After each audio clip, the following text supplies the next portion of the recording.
Good morning, everybody. We are live. Dr. Nelson, I'm gonna let you take over while I start up Instagram. Good morning, everyone.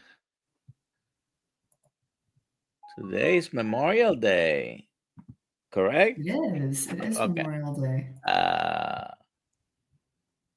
It's May 26, 2025, and this is Dr. Kill's morning meetup. Today we have Dwight accompanying us. We have Alia down here from the other side. And I'm Dr. Nelson Vasquez. Thank you for being here. And just a couple of things down in the description. You have where to go and sign up for the Kills Mighty Tribe. I'm hoping everyone here is already a member, but if you're not a member, go and sign up. It's going to cost you nothing. It's free. Just sign up. Of course, you're going to have to provide your email. But today we have a Zoom call later at 5:30. Tomorrow at 6 a.m. and then in the afternoon we have two wonderful stories. I'm not going to even spoil it, but they are great for tomorrow morning at 6 and 3 p.m. as well. Okay. All right.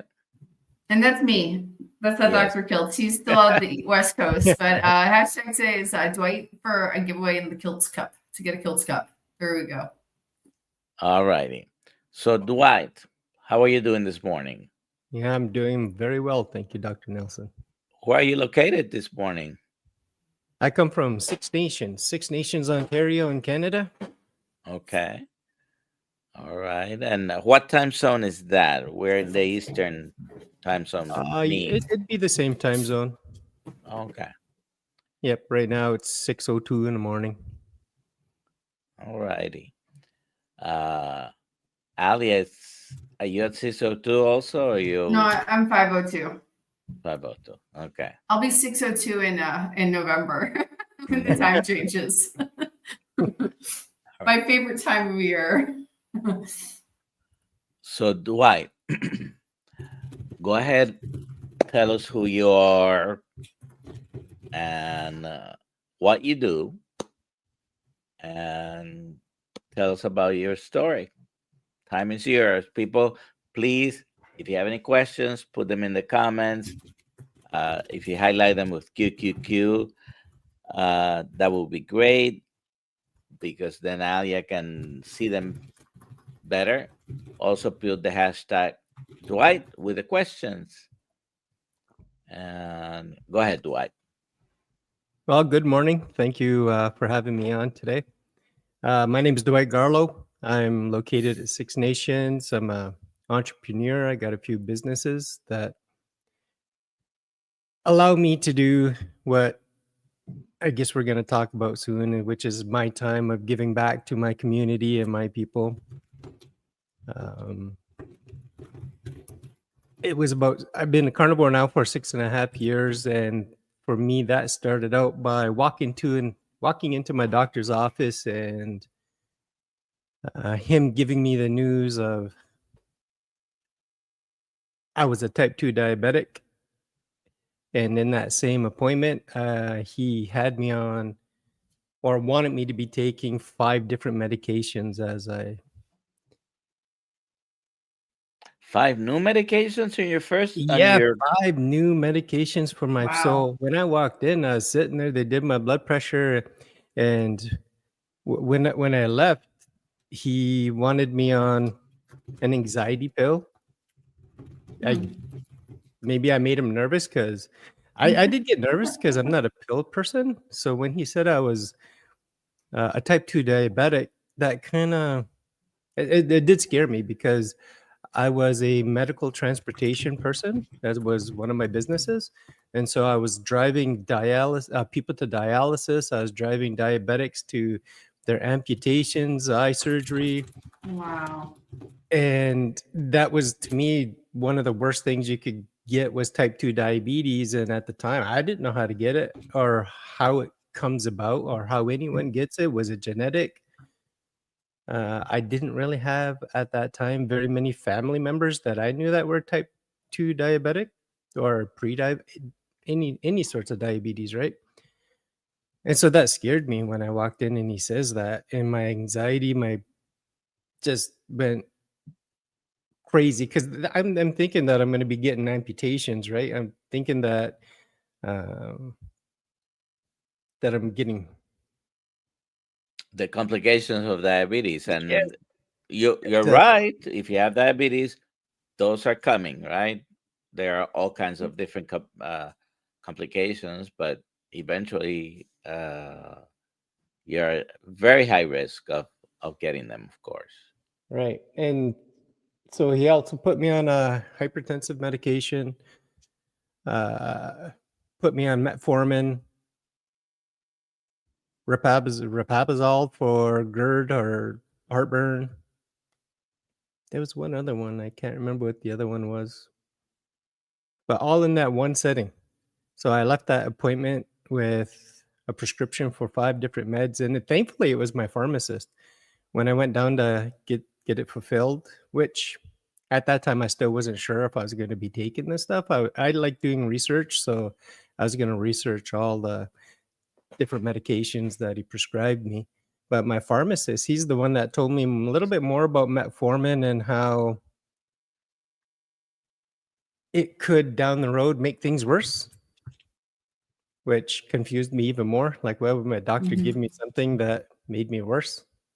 Anyway, so that was 6.5 years ago. And ever since that diagnosis, I dove deep into the health side of, I guess, taking my own journey into my own hands.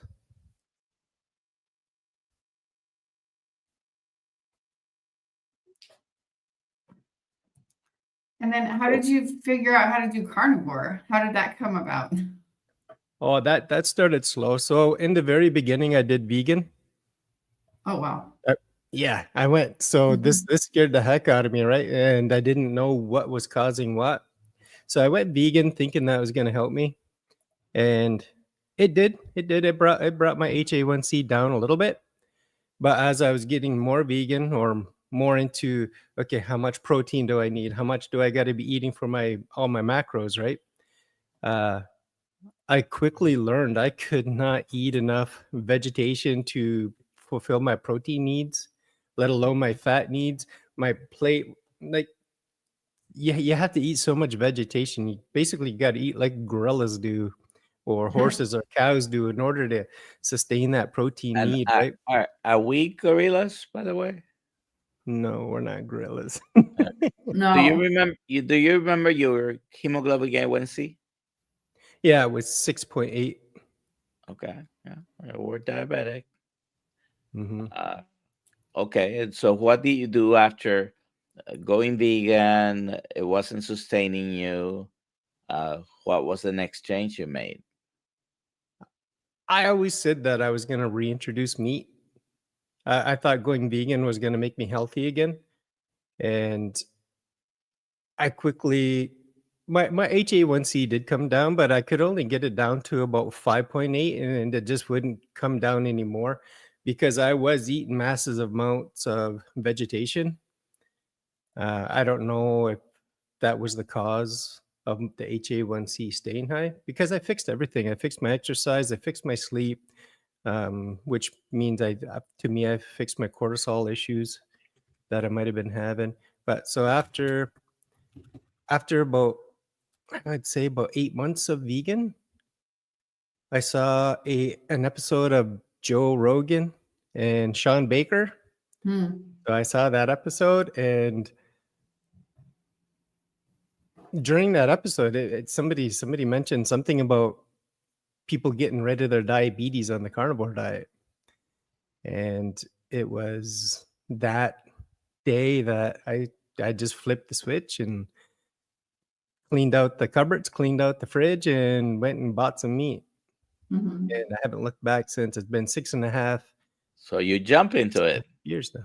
Yeah, I do. So I'm Mhm. kind of an extremist in that sense, that if something's gonna work better, or I'll just jump in and give it a try, and I'll take it to the extreme.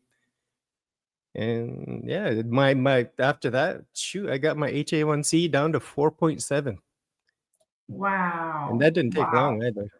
Yeah, that was within 4 months. It was down to 4.7.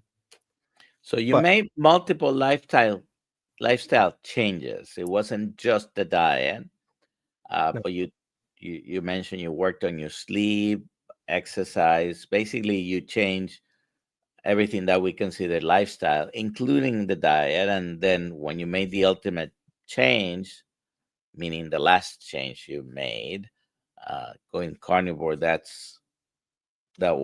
took you the extra mile, correct? yes, yes, yep. Carnivore, I never felt better. Still don't. Like I can't Mhm. imagine uh, not giving this advice to somebody. Like just how good you feel when you're eating. I guess the proper human diet.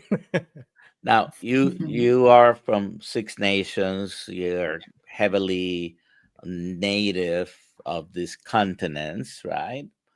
Yeah. And uh, you actually, your ancestors' diet, in particular, more than other places on this globe, were mostly carnivores because they didn't have that many vegetables around. Is that correct? Oh, for sure. Like Yeah. so and we don't even got to go back that far, right? Maybe 400 years ago. As I would, I'm guessing, or when I'm looking into the research of stuff as to when we started. I don't want to say colonizing, but when we started adopting a different diet because of food scarcity, right?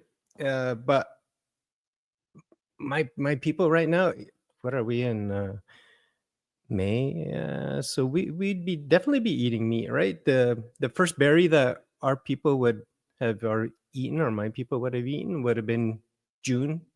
The strawberries in June, which are coming out. You see a whole bunch of um, the flowers are the flowers are out right now for the strawberries, and they're not very big.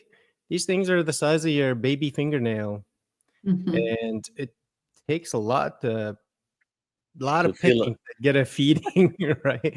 But so that's our first. We have a strawberry ceremony in June, and unfortunately, those ceremonies are not filled with the proper strawberries. But they're the big apple-sized strawberries that we have now, full of glyphosate. But yes, my people definitely would have been eating mostly meat through fall, winter, and spring. okay. Uh, do we have any questions, Alia? Yeah, but my question, first, Dwight had some questions for you. Dwight, you had some questions, right, for Oh yes, Dr. yes. Nelson? So I watched your videos with Baker and Chafee and Kilts, and I I guess I my question to you is, what was your experience with switching to carnivore? Well, uh, we're approaching 700 days on carnivore, actually. Congrats, Next congrats. month, it will be 2 full years on June 29th. I've reversed diabetes as well, hypertension, gastroesophageal reflux, plantar fasciitis, 4 different causes of numbness and tingling in my feet. I still have some, but they have improved tremendously. Eyesight is better, hearing is better. It's not perfect by any means, but uh, they are objectively better. A bunch of different stuff, little stuff like nail fungus or little eczema. Many nuisance diagnosis there. Uh, and it's all either gone or improved tremendously with uh, with a carnivore diet. I also went, in my first few months, I discovered a bladder tumor. Around this time, I also learned about the story of Jeff the Prosperous, actually. So around the time I find out about my cancer, I also was watching a lot of Homestead How and uh, heard about you and Jeff and his his journey. So I did use being in ketosis as part of my treatment, fastings before and after my treatments. And so far, the bottom line is 3 cystoscopies. It was in the bladder. It was 3 cystoscopies, a CAT scan, multiple urine tests. So far, everything it's negative. Nice, nice. That's wonderful. Yeah. So Jeff, in a way, helped you out as well. Oh yeah, I mean I was going along the rabbit hole, doing my own research, um, and basically validating. Then I found Jeff and Cayman. I had found a few months before. So actually, when I was fasting very similarly the first few times I had my treatments, I was using multiple anti-glutamic herbal remedies uh, along with the traditional therapy. I did not forego traditional therapy either. Jeff was getting his treatments, but it was a very encouraging story. Uh, I was saddened to hear when the end came, but he made it so much longer than expected by anyone. And he helped so many people. He helped so many people along the way. Yep, he did. Oh, yes. Yeah, for sure. Go was ahead, sorry. he was the perfect student. He was one of the ones. He took the information and he dove in. He did what we did. He started questioning everything and diving deep into the research. So when I was going through my changes, I also had a dark spot on my liver. I didn't know what it was. I wouldn't let them do biopsies. I've seen too many videos on biopsies going wrong or maybe being the cause of spreading. I think that happened with my father-in-law. They did a biopsy on him, and then, well, I can't say if it was that or not, but then there was just cancer everywhere eventually. But I found Thomas Seyfried right away. And as soon as I watched, maybe it was a 45-minute talk. He was just talking himself. That just dove me into the deep end of the metabolic side of cancer. And I started fasting right away, on and off, using bone broth in between the long fasts. And my next scan, my doctor had said, "Nah, it's gone. We don't see anything." But at that time, I had rheumatoid arthritis, so I was popping these big ibuprofens and naproxens, these 600s. I was, dude, down in probably about 8 of these monstrous pills a day. And I'm wondering if all that had something to do with creating that spot that was on my liver. Is it still there? Has it gone?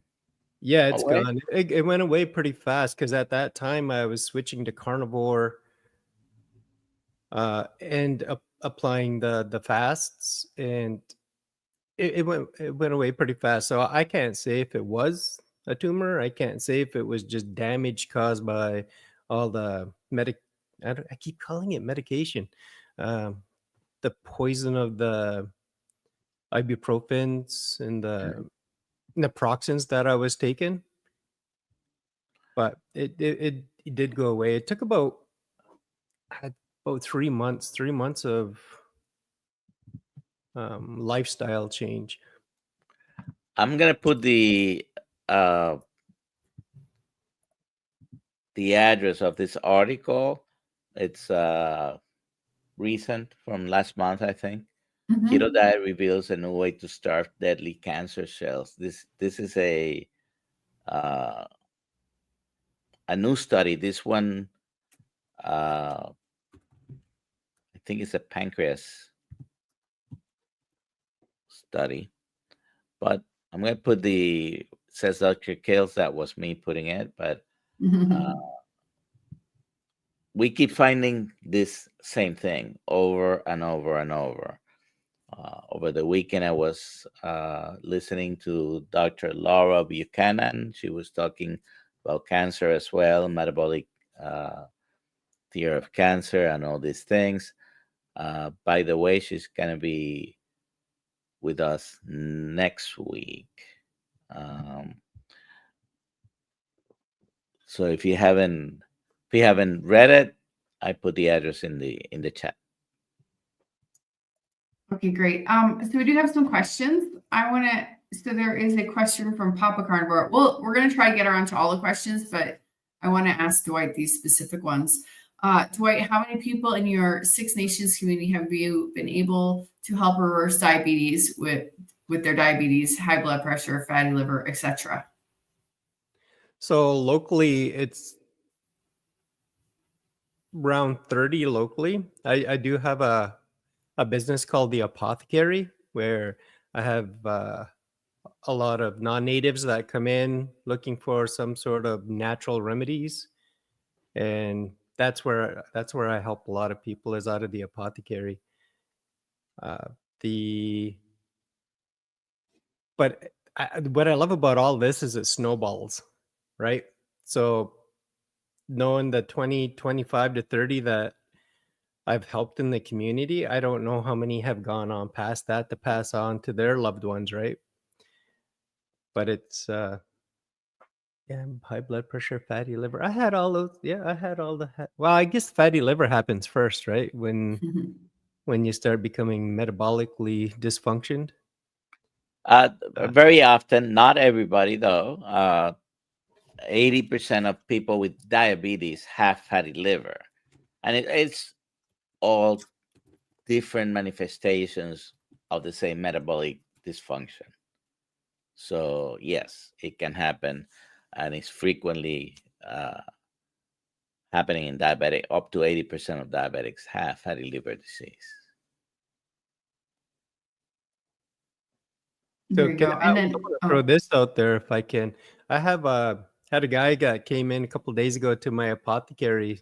His name's Sean, and he had prostate cancer 9 months ago. And just by applying the Thomas Seyfried, I call it the Thomas Seyfried protocol, and it took him about 9 months, and his prostate cancer was gone. So anybody out there with prostate cancer, there is hope. When I was when I first discovered this, one of the first people I was trying to communicate with was Dr. Thomas Seyfried, and finally got his email address, and he was one of the first people to answer me back and send me his whole. I mean, he sent me so much information, and I was able to then contact other people, but I did put into practice most of what I could from his press pulse protocol. Great. I wanted to add this from Don Smith. Dwight, what things do you do to keep and teach your culture in Six Nations? I live in the area where Shawnee Nation was prevalent. I guess in Six Nations and in your apothecary, what actions do you take? What's the teacher? Like, what do you do So to teach people? We first I obviously first thing is I always tell them to let your doctor know that what you're about to do, right? Because I don't know how many people, I do ask if they are on high blood pressure meds or whatever, but I make sure that they do let their doctors know that, you know, you're about to make a lifestyle change that, especially if you're on a high blood pressure med, could be dangerous. But what I do is I teach more about an ancestral based diet. So that would be meat again, fall, winter, in the spring. And then if they want to have the berries in season only, and the berries that were native to North America. So we get a lot of stuff, that a lot of fruits here that are not native, like the apple trees, cherry, peach, all these trees that we have in North America that would never existed here. I think that's a problem. I've watched enough Robert Lustig and uh, uh, give fruit the boot. Who says that? I don't know, Well, but I like it. Dr. Lustig, by the way, book I read from him, Metabolical. Very, very good information. A lot of good information there. We need to try to get him. I don't know if you have tried, Alia, but What's that, Dr. Dr. Robert, Lustig? Robert Lustig, yeah. Yeah, I need yeah, working on it. All right, next question. Next question. Here we go. This is from Cookie Carter. Hello from Barbados. Can fasting help with bloating in ketogenic diet for 2 weeks? Strict 2 weeks. Thank you. Oh, I want to answer this question. I'm really curious. What is your strict ketogenic diet? Because if it's a lot of vegetables, that could be contributing to the bloating. If it's a lot of keto treats, that could be contributing to the bloating. I would ditch anything that is not a whole food and possibly ditch the vegetables. What do you think? Would fasting help, Dr. Nelson? Dwight? What do you think, Dwight?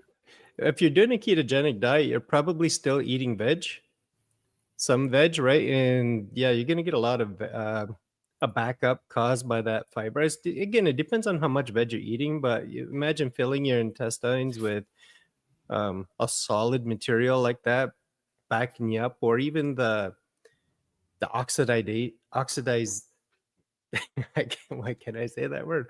Oxidization.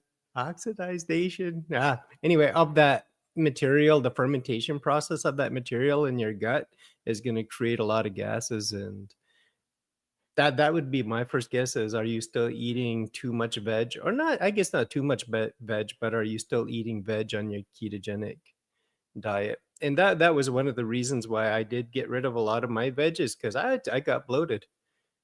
I got very bloated, and I felt almost like I had allergies to it, right?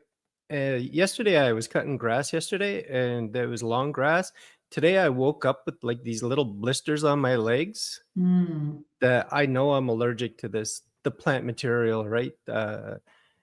And I just imagine that's what's going on inside of us when we're eating something we're not supposed to be eating, right? We're not cows. So Yeah. that definitely. Alia mentioned, this is true, going back to, if you're eating a lot of vegetables, a lot of fiber, very often people get a lot of bloating because of what Dwight mentioned, the fermentation. These we are not naturally able to process them very easily. So yes, you might have a lot of bloating from that. Also, the keto treats, the different artificial sugars may actually cause bloating. Listen, if you're getting rid at least of the sugar. I don't mind the artificial sugars, but that should be sort of a transition food rather than a permanent staple in your diet, right? So it also depends the amounts that you're having of this. A typical ketogenic diet might tell you, have a couple of cups of spinach or kale or any other green leafy vegetable, and maybe that's too much for you. Um, give it a try, uh, decreasing that, and you can give it a try with carnivore. Try for a couple of weeks, 30 days, see how you feel. Most people are going to decrease. The bloating is going to decrease. I think the biggest culprits is xylitol and erythritol. A lot of the Yeah. sweeteners like monk fruit and stevia, well, not so much stevia, but mostly monk fruit is cut with erythritol, and if you take too much of that, Right. you'll get a lot of bloating. Yeah, I buy allulose with monk fruit, no erythritol in it, for my wife, and I use allulose myself. So Um, what do you think about the studies on allulose? I watch a lot of Dr. Ben Bick. I call him a doctor, but just because well, he's a doctor. He's a PhD, yeah, so he's a doctor. yeah. He's not a physician, but he's a doctor.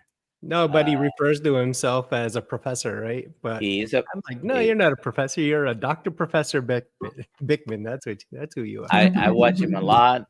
Uh, it seems to have some GLP property. It's not as potent as the GLP medications, but you have to be careful with the GLP medications because they can have a lot of side effects as well. So, but I I endorse, recommend him to everyone. Dr. Bigman is great.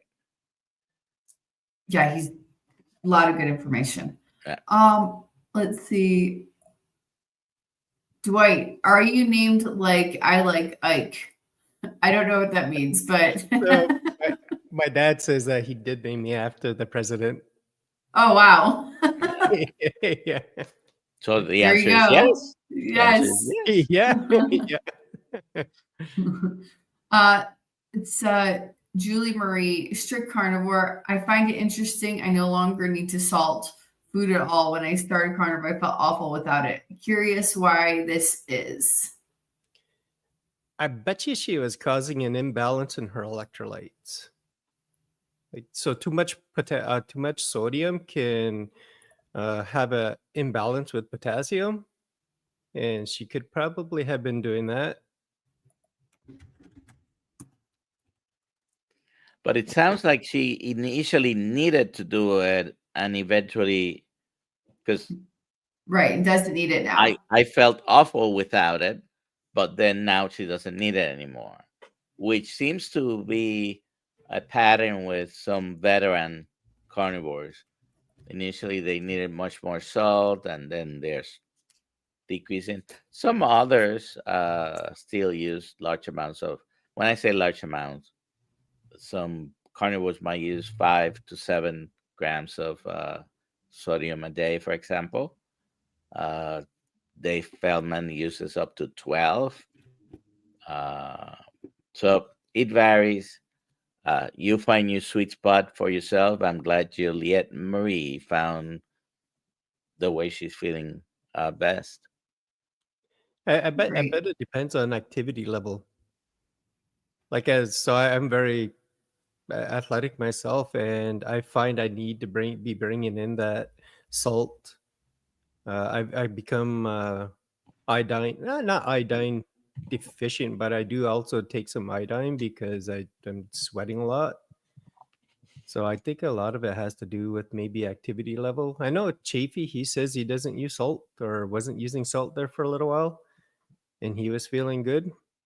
Yeah. I feel like I do need that extra Yeah, kick of. I still need it myself, and I still uh, use, but as needed. I just.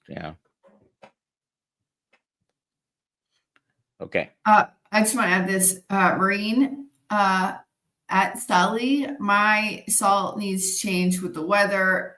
When it's hot, I crave more salt. I wonder if you're sweating more and you lose more salt. There you go.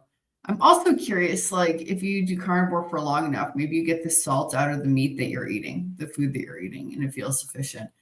Well, the meat has some sodium, some potassium. I mean, it just has some.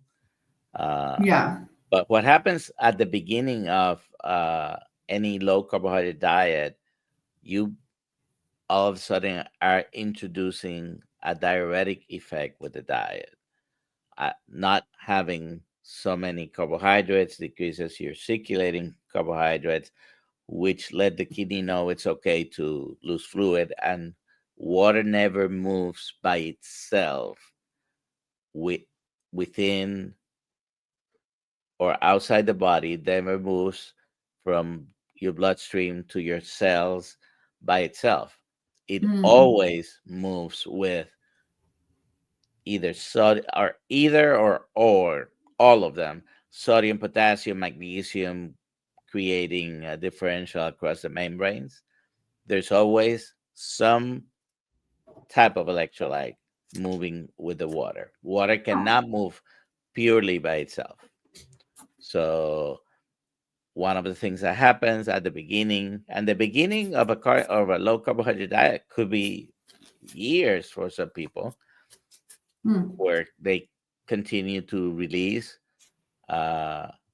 fluids, and in the urine in particular, you're going to have sodium, potassium, magnesium, chloride go out with the urine. Learned something new today. Did not know that. That's one of the things that when I'm working with somebody, I do talk a lot about electrolytes, because I start out with the whole 1 gram of carb equals 4 grams of water. And when you start cutting back on those carbs, you're going to lose that water retention, and out goes a lot of electrolytes. So I make sure people are taking electrolytes. You know what I don't understand, Dr. Nelson? So my mom just got put on a diuretic for she got a clot in her left shoulder happening. And so they put her on a diuretic, but they put her on a diuretic To and then treat they the start blood noticing pressure? things. Pardon me? To treat blood hypertension? Yeah, to treat, because Okay. she's on one side, it's very high, on the other side, it's normal. The blood pressure is. So they're treating the hypertension with a diuretic, and now they're noticing in her urine, they're noticing more protein. They're noticing, but okay, aside from that, I don't understand why they're not backing or replacing the electrolytes that she's losing from that diuretic, right? Or when doctors put a patient on a GERD medication, they're not giving them the vitamins, the B vitamins and stuff that they're not going to be able to naturally absorb as well. So all these medications seem to have a downfall to them that the doctors aren't replacing, or maybe they don't know to replace them. I don't know. Maybe you can give me a little No, insight on I mean, we know what a diuretic pulls out. So frequently, now the traditional treatment of hypertension, diuretics are one of the 4 or 5 medications that are given first line. But traditionally, people are also told keep your salt low, a low sodium diet. Keep it no more than 2,000 milligrams a day, along with giving you the diuretic. Many doctors will automatically give you some potassium because it's one of the major electrolytes that will go with most diuretics. There are some diuretics that are actually potassium sparing. So it depends on the medication, and you do replace sometimes, in particular the potassium, because potassium abnormalities can cause a lot of side effects. But yeah, diuretics are not me personally, as a physician, not my first choice to use. I think I think hypertension needs to be treated, needs to be controlled. It's a major risk of stroke and heart attacks and kidney dysfunction. The protein might be coincidental that they have found it now, not necessarily because of any medication. Does she have diabetes? No, No. Okay. no, she don't. But We have a question from Instagram. okay. Carnivore crowd. I'm strict carnivore for 18 months now. Lately, I'm having trouble with motivation and energy levels. Any tips and insights are welcome. Dwight? First, I would ask about your electrolytes. How are the electrolytes looking? Are you?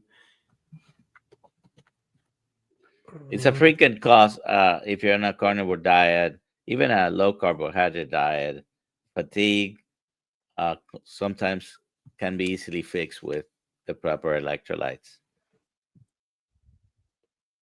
It's not Okay. always the only cause, but it is a frequent cause. Exactly. Here's another question along the same lines from Sisse. Can we get enough potassium from a strict carnivore diet? I don't What do you know think? about What do that. you think, Dwight? Well, the researcher says the needs that you need somewhere between 4,500 and 5,000 milligrams of potassium, and I know I'm not getting that from the 2 pounds of meat that I eat a day. So myself, I do supplement that with a little bit of no salt, and I'm making sure that I'm up near my daily requirement. But to get that much potassium, eating just again, that comes back to like when I went vegan, I had to eat this massive amount of food just to get my protein. So I don't know. What do you think, Dr. Nelson? Well, we mentioned Dr. Chafee doesn't use anything additionally. I don't know if he uses specifically potassium. By the way, I also use no salt and regular.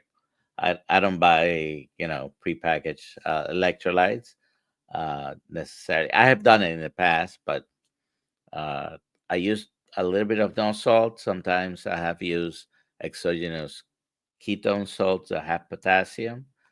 But when I made my concoction, I add some sodium chloride, regular salt. I do put about a quarter of that same dose to a half of that. If I use a teaspoon of the regular salt, I put a quarter teaspoon or half a teaspoon in my water, 20 to 40 ounces of the no salt, which is a potassium salt.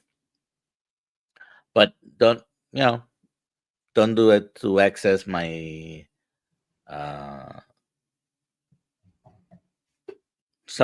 my body tells me with either fatigue or also cramps, which are basically controlled with just doing magnesium on a regular basis.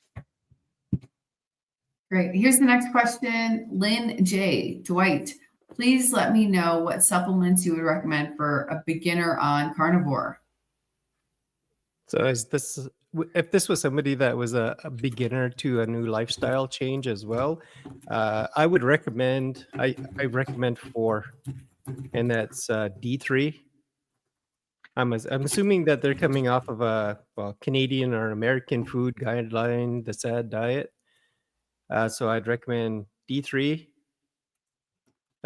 Your I guess they're supplements. So it'd be your electrolytes, your zinc, and the K2. Those are the 4 main ones that I recommend. Also get tested though as well, right? Get tested in Canada here. I can't find anywhere where we can do a lymphocyte proliferation test, a vitamin panel. I know you guys can do that over in the States. So I get people to get their D level, but everybody that comes back to me with their D hydroxy 25 tests are all low, so low all the time. So I usually recommend D3, K2, electrolytes, and zinc. You also are in a place where you don't get a lot of sun during the day, and of course, uh, at least when sun is out, please try to get it. It's part of lifestyle changes that you should be doing. A lot of people need supplementation of vitamin D, and if you're going to take vitamin D, you might as well take one that has vitamin K2 with it, right? Right. All right, Ashley. Ashley on Facebook. Ashley, I'm 4 months in and my blood pressure is high. I've never had blood pressure problems. Could you tell me what I'm doing wrong? She's 4 months in. I'm gonna have to assume carnivore. Yeah. But she doesn't say it. I don't find this frequently. People going on a low carb diet or carnivore diet, the blood pressure actually going high. So what was it before? Was it normal and it's going high now? I guess Most if we assume that it was high, it was normal before, and now she's saying it's high. I don't want to assume that because Yeah. that we don't know, and so we need more information. But the question is sort of implying that it was normal before. She says, "I never had blood pressure problems before." Are you having symptoms now, and you didn't have symptoms before? A couple of things about hypertension. Most of the time, we don't know the cause. Up to 90% or more of hypertension when I went to medical school, we don't know the cause.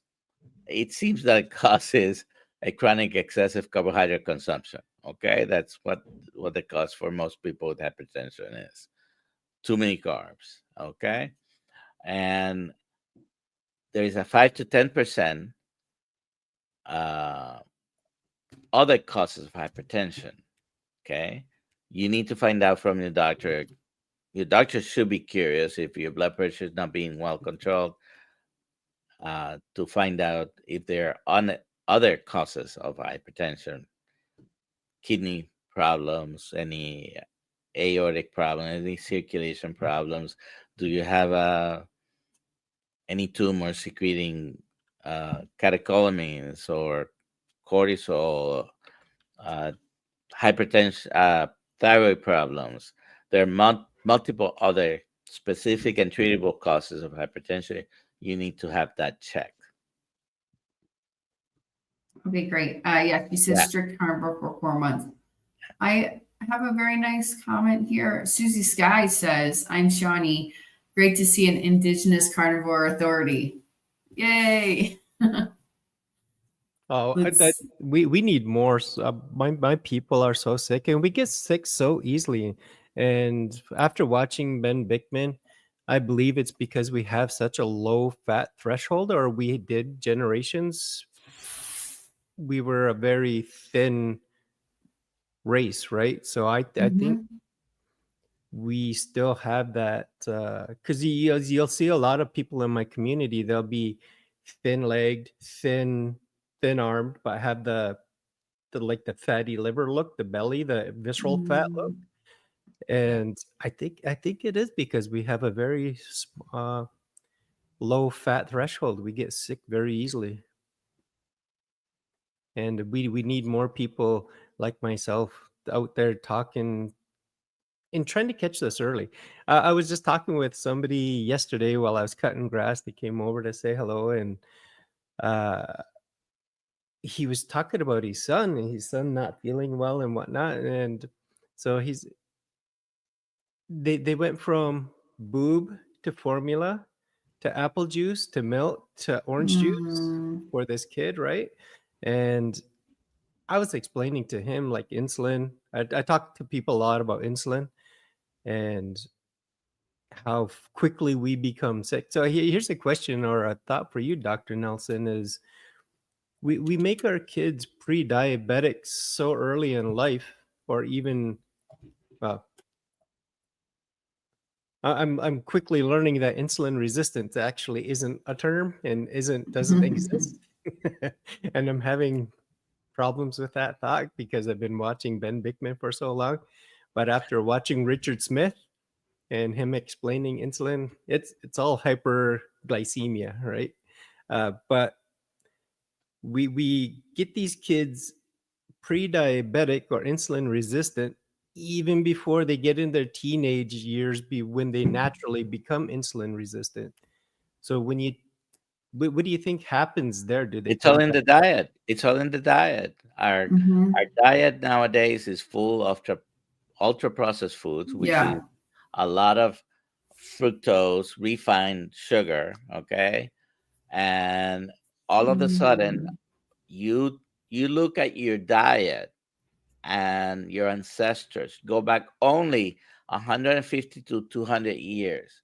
Our diet is not the same nowhere in the globe. Okay, indigenous people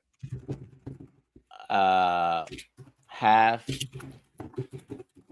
no tolerance for the ultra processed foods in particular, right? This has been proven with several cohorts, populations, when their diet changes from their typical, whatever the typical diet is, to a standard American diet, which is full of ultra processed foods, we all get sick a lot easier. Okay. About fifth of my DNA is from indigenous Caribbean people. The rest is mixed from everywhere, by the way. I am a mixed. A lot of DNA from Africa, Europe, primarily Spain and Portugal. And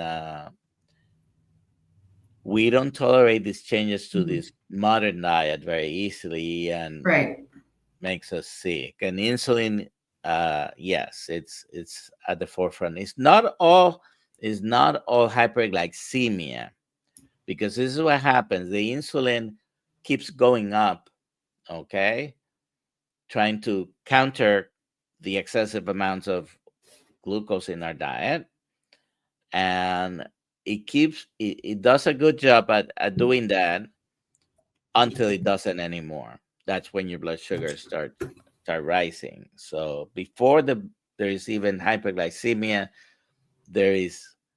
your body's not listening to insulin anymore. Do you want to call it insulin resistance? Do you want to call it insulin insensitivity? Do you want to explain it by the Randall cycle? It doesn't matter which way you explain it.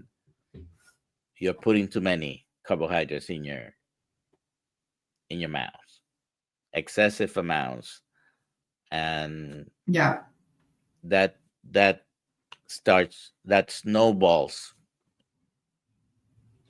So what do you think about when the child is going from either insulin resistance or pre-diabetic, and then when they jump into the teenage years, they naturally become insulin resistant? So are they going from insulin resistance to diabetes? Because your body puts you into insulin resistance in two states, right? Adolescency or pregnancy. So I'm wondering if it just, or in women, there are three natural periods of time: adolescence, pregnancy, and menopause. Diabetes is the ultimate metabolic dysfunction. So it's sort of a spectrum all along the way. The ultimate and worst, as far as associated risk, is diabetes. But there's like 40 or 50 on that list. It's not only the ones we have mentioned. I mean, you can easily go through at least 30 things that are happening, but everything starts with one thing. Why is the insulin going high? Because you're eating too many carbohydrates, or like Dr. Kiltz likes to say, you're eating plants. He's very specific. You're eating either plants or animals. Dwight, do you have Pat is asking if you have a YouTube channel. I don't yet. That's in the process. I'm slowly learning all this. So I wanted to put something up here earlier about that person that was asking about high blood pressure, or they got blood pressure afterwards. So I just Yeah. watched an episode with Richard Smith yesterday, and they were talking about how would I post that link? Like the YouTube link. Let's see. You can email it to me and I can post it. Or maybe I can find it. Was it their live stream yesterday? Are you streaming this to any of your channels? I don't have any channels myself. Okay. Send us a link and we can post it, or are you able to? Maybe he cannot post a comment, right? But was it in there? Yeah, he can't post it. Was it their live stream that they did yesterday? Richard Smith. Oh, so I did put something in our studio chat. Oh, okay, good. Perfect. I can get that. So I was watching this yesterday, and somebody asked that question, and he had a really good response. Had something to do with your body normalizing and losing a lot of the water retention, and it being easier for blood flow to circulate. And that had something to do. He explained it so well. I'm just gonna butcher it if I try. Well, I put it in there. Yeah. I watch about, I would say, close to 8 episodes of just everybody every day. It's I love that. It's my addiction. Learning health. I like watching a lot of the Peter Osborne. Do you watch Peter Osborne, Dr. Nelson? Actually, no. Oh, you gotta I love watching what's his name? Richard Smith. Yep. He is great. I want to answer this question right here. From Lynn's Soul Seat. Okay, I totally butchered that. I'm sorry. I have a 13-year-old who is already having a hard time regulating emotions. I have BPD. What's BPD, Dr. Nelson? Bipolar disease. Oh, okay. Bipolar disease. Disorder. Okay. So I'm wondering if I should help her now on a proper human diet, or is it too early? No weight issues. 100% get her on a proper human diet right now. Not too early.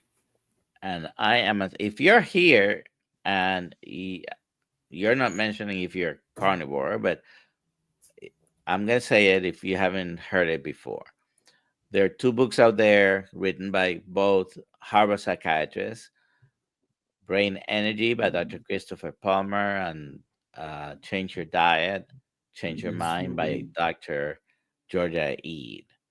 Those 2 books are a must read if you have any mental illness of any kind, whether you consider it mild, moderate, severe. Just read the books, because me telling you that things can change dramatically is probably not powerful enough. We had about a month ago, we had Valerie Ann Smith. Yeah, on the Zoom call. It was like a couple weeks ago. She was hearing voices at the age of 8. Had diagnosed schizophrenia. Had diagnosed almost any mental illness disorder. Okay. By the way, she also reversed osteoporosis. I am having her in a few weeks at 3 p.m. Yep. And so, anyways, I've heard so many people with the same story and reversing schizophrenia, bipolar illness, anxiety, depression, kind of a whole spectrum of mental illnesses with going into a low carbohydrate diet. Okay. Doesn't have to be only carnivore. If at least you decrease the amount of carbohydrates, you improve mitochondrial dysfunction, and you can reverse a lot of this stuff. That doesn't mean you go off medication. You see your doctors, work with your doctors, but this is a very powerful adjunct treatment. So the answer is one word, yes, or 2 words, heck yes. And right now. Absolutely right now. 13, puberty's hitting. You're a girl. All this stuff is changing in your body. Like, we have 2 beautiful men right here right now. They didn't go through the puberty that I went through. I was eating terrible. She needs to be on the proper human diet right now. Bacon and eggs. It's going to save her life. There you go. Just do it. So Because in addition to whatever emotions, that period is terrible when you are eating the wrong foods, and it's going to destroy her. Sorry. Truth. Yes, Dwight.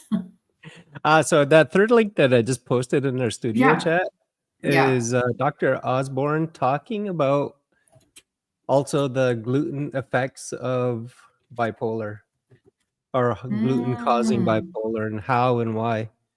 Okay, I'm going to put it in there right now. Amazing. I'm going to watch that also. It's an hour. By the way, We're at an hour do you right know now. do you know what foods don't have gluten?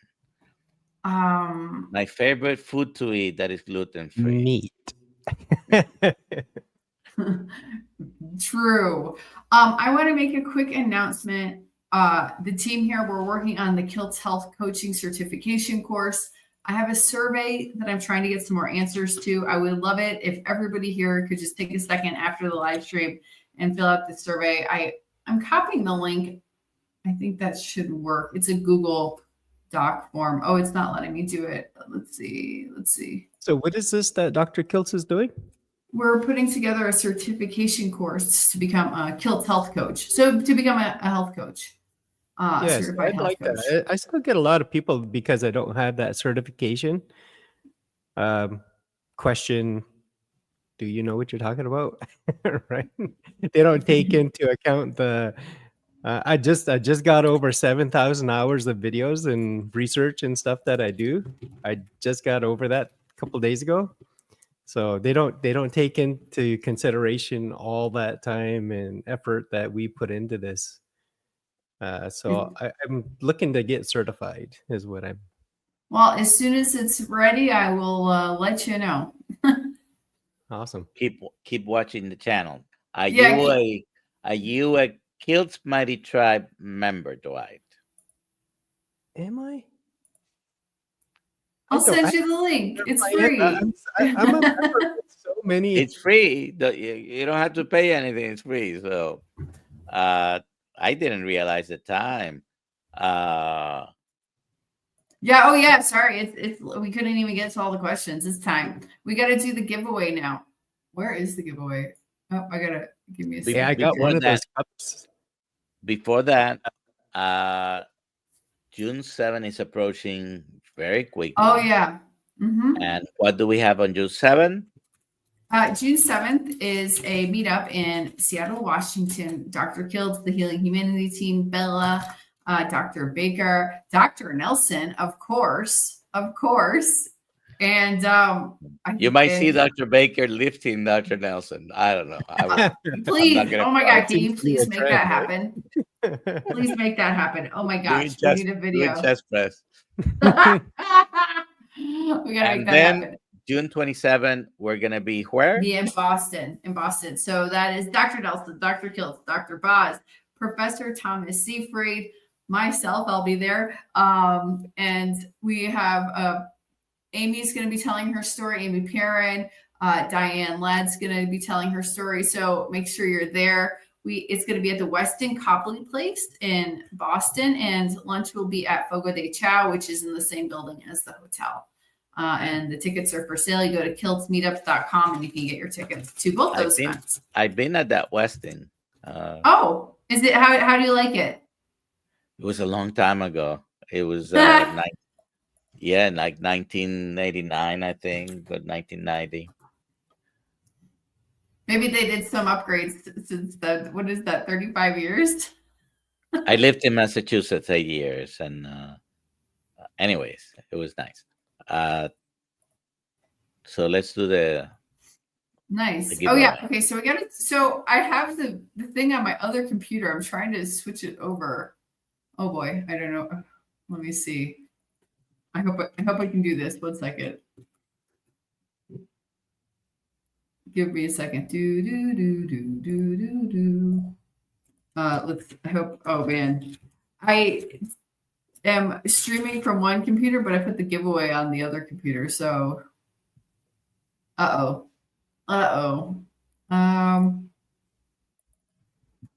1 second. Sorry, everybody. I just found out something interesting. Yes. That's not a good idea to do that. Hold on, please hold. No. You guys here while I'm fixing this. Why don't we answer this question? Do you have the giveaway? Yeah, it's just like I have it on my computer that's right here, not thinking it would be a problem that I'm streaming somewhere else. So just give me a second and it will be all good. I'm gonna go out of the studio while I do this. Can you guys answer this question? Do you want me to show the giveaway? I can.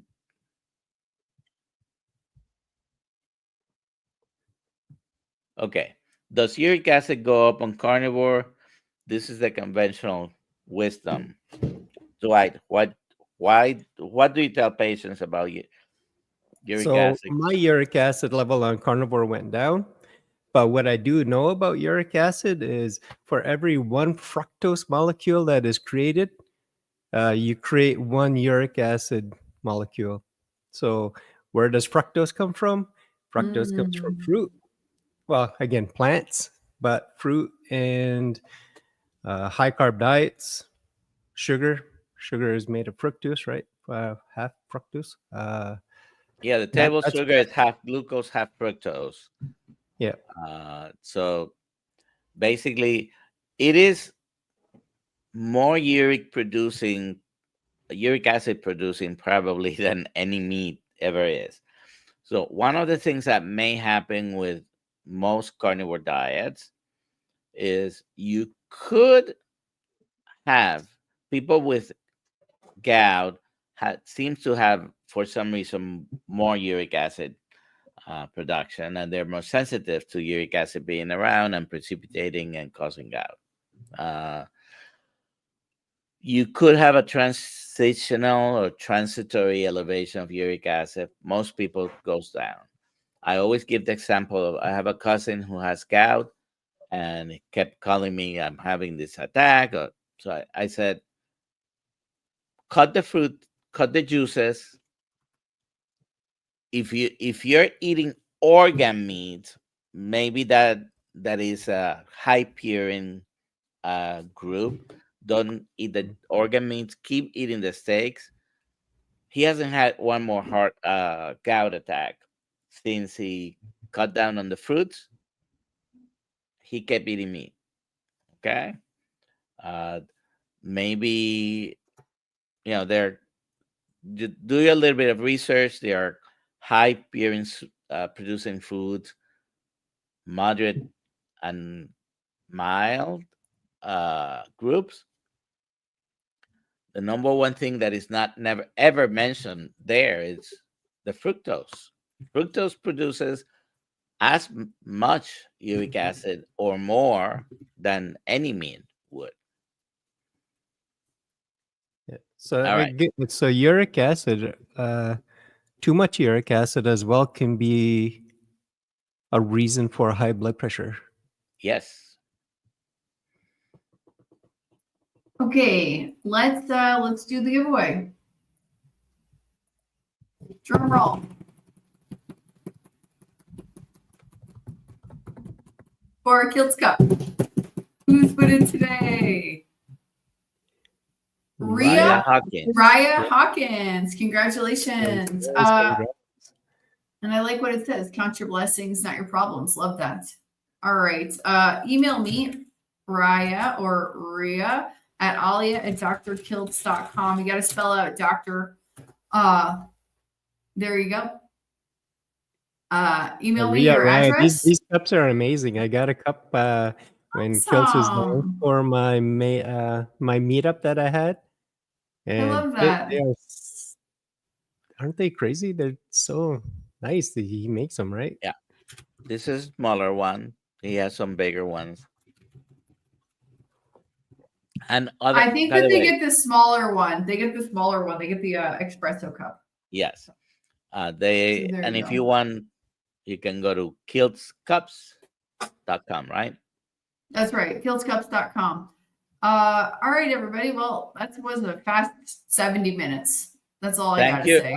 Thank you, Dwight, for being with us. Thank you. Thank Yeah, you, thank you, Dr. everyone, for Nelson, being for all here. the good stuff you do out there. And Alia, you're so good at putting this all together. Oh, thank you so Yeah, much. thank you. You're so welcome. All right, everybody. I'm 5:30 gonna hit p- end stream now. 5:30 p.m. today, Kills Mighty Tribe Zoom call. Yes, and we have Be Ash there. time. Be there or be square. Be there or be square. Have a good day. Okay, bye, everybody. Have a good day, guys.